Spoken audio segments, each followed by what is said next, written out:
ஆட்ரா சக்க ஜனவரி மாதம் நேருவிற்கு குறிவைத்த இடி சிஎம்க்கு நெருக்கமான தலையும் சிக்குதாமே. திமுக அமைச்சர் KN நேரு குறித்து அமலாக்கத்துறை வெளியிட்டுள்ள தகவல்கள் தமிழ்நாட்டில் பெரும் பரபரப்பை ஏற்படுத்தியுள்ளன. திமுக அரசின் அமைச்சராகவும் நகராட்சி நிர்வாகம் மற்றும் குடிநீர் வழங்கல் துறையின் பொறுப்பாளராகவும் இருக்கும் KN நேரு தொடர்பாக சுமார் 1020 கோடி அளவிலான ஊழல் நடந்துள்ளதாக அதிகாரிகள் தெரிவித்துள்ளனர். இந்த துறையில் வழங்கப்பட்ட ஒப்பந்தங்களில் அவரது உறவினர்கள் மற்றும் இடைத்தரகர்கள் மூலம் 7.5% முதல் 10% வரை கமிஷன் வசூலிக்கப்பட்டதாக குற்றச்சாட்டு எழுந்துள்ளது. இந்த விவகாரம் இன்னும் விசாரணையில் இருந்தாலும் ஊழலின் அளவு மக்கள் மத்தியில் பெரும் அதிர்ச்சியை ஏற்படுத்தியுள்ளது. உண்மையில் திமுக ஆட்சியில் ஊழல் குற்றச்சாட்டுகள் புதிய விஷயமில்லை. கடந்த காலங்களிலேயே திமுக ஆட்சியில் ஆயிரக்கணக்கான கோடிகளை உள்ளடக்கிய பல ஊழல் வழக்குகள் வெளிவந்துள்ளன. அதனால் தற்போதைய திமுக அரசின் காலத்திலும் தொடர்ந்து ஊழல் செய்திகள் வெளிவருவது புதிதாக இல்லை. ஆனால் கடந்த 4.5 ஆண்டுகளில் வெளிச்சத்திற்கு வந்துள்ள ஊழல் சம்பவங்களின் எண்ணிக்கையும் அதில் சம்பந்தப்பட்ட பணத்தின் அளவும்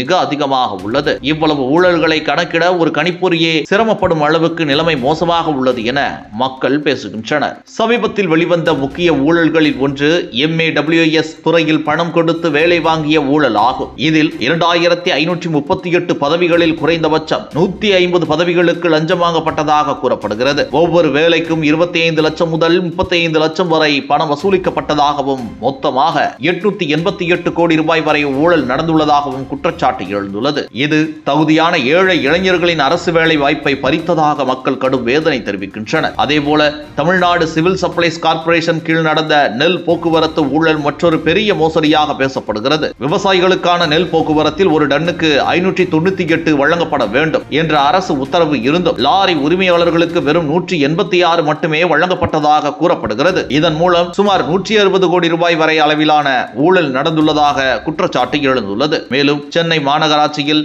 நடந்த கழிப்பறை பராமரிப்பு ஊழல் பொதுமக்களை அதிர்ச்சியில் ஆழ்த்தியுள்ளது. பொது கழிப்பறைகளின் பராமரிப்பு செலவு ஒரு இருக்கைக்கு ஒரு நாளுக்கு ரூபாய் 363.9 என நிர்ணயிக்கப்பட்டது. இது முன்பு இருந்த செலவை விட 115 மடங்கு அதிகம். இதனால் சுமார் 364 கோடி ரூபாய் அரசு பணமானது வீணடிக்கப்பட்டதாகவும் குற்றச்சாட்டு முன்வைக்கப்பட்டுள்ளது. ஒருபுறம் திமுக அரசு மத்திய அரசு போதுமான நிதி தரவில்லை என அடிக்கடி புகார் கூறுகிறது. ஆனால் மறுபுறம் ஊழல்களின் காரணமாக தமிழ்நாட்டின் மொத்த கடன் 9.29 லட்சம் கோடியை எட்டி உள்ளது. வளர்ச்சிக்கு பணம் இல்லை என்று கூறும் அரசு உண்மையில் அந்த பணம் ஊழல்களில் சுரண்டப்பட்டதா என்ற கேள்வி மக்களிடையே எழுகிறது. இந்த அளவிலான ஊழல்கள் நடைபெறாமல் இருந்திருந்தால் தமிழ்நாட்டின் கடன் சுமை பெரிதும் குறைந்திருக்கும். ஒவ்வொரு பெண்ணுக்கும் 1000 உரிமை தொகை வழங்க முடிந்திருக்கும். மாணவர்களின் கல்வி கடனை தள்ளுபடி செய்திருக்கலாம். மாணவர்களுக்கு இலவச லேப்டாப்கள் வழங்கி இருக்கலாம். கூடவே பொங்கல் பரிசு தொகையை 5000 உயர்த்தும் வாய்ப்பும் இருந்திருக்கலாம். ஆனால் மக்கள் நலனை விட தங்களின் சொந்த லாபத்தை முன்னிலைப்படுத்தியதாக திமுக அரசு மீது கடும் விமர்சனம் எழுகிறது. கடந்த 4.5 ஆண்டுகளில் திமுக அரசின் கீழ்